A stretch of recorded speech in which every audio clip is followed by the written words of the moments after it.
Hello दोस्तों, please मेरा YouTube channel subscribe करें। एक जमाने में एक खूबसूरत गांव में एक नमक फरोश रहता था।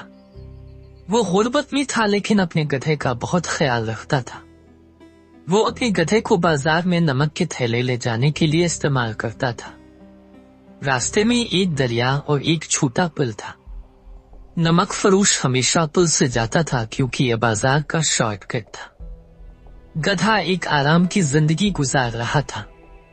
उसे अच्छी खुराक मिलती थी और उसका ख्याल रखा जाता था, लेकिन वो बोझ उठाना पसंद नहीं करता था और हर रोज ज्यादा सुस्त होता जाता था।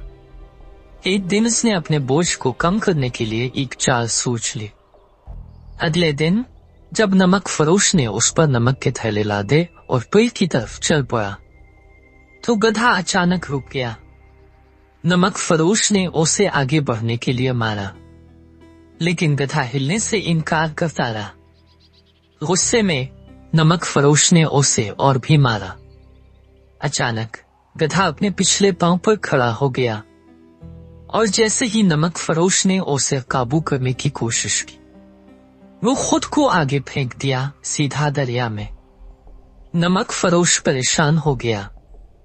वो दरिया के किनारे पर पहुंचा और अपने गधे को पानी से बाहर निकालने की कोशिश की, लेकिन गधा बाहर निकलने में कोई दिलचस्पी नहीं ले रहा था।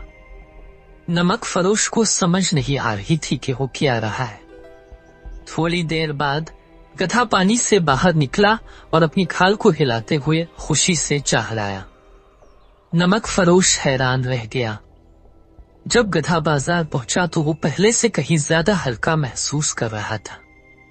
नमक फरोश ने बोझ उतारा और देखा कि थैले फटे हुए हैं और उनमें से कुछ नमक गायब है। उसे उस वक्त समझ आई कि गधे ने क्या किया है। दरिया के पानी में गिरने से नमक घुल गया था, इससे उसका बोझ कम हो गया था। नमक फरोश गुस्से में था, लेकिन दिल ही दिल में वो गधे की चालाकी पर भी मुस्कुराया। उसे ये बात पसंद नहीं आई कि गधे ने काम चोरने के लिए उसे धोखा दिया, लेकिन उसे ये भी एहसास हुआ कि गधे ने एक मुश्किल सूरत हाल से निकलने के लिए अपनी अक्ल इस्तेमाल की है। उस दिन के बाद नमक फरोश ने गधे पर इतना बोझ लादना शुरू कर दिया जितना वो आराम से उठा सके। गधे ने भी अपनी चाल तर्क कर दी और नमक फरोश के साथ ईमानदारी से काम करने लगा।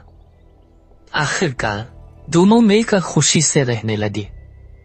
ये कहानी हमें यह बताती है कि चालाकी हमेशा काम नहीं आती। मेहनत और ईमानदारी ही वो रास्ते हैं जिनसे हम कामयाबी हासिल कर सकते हैं।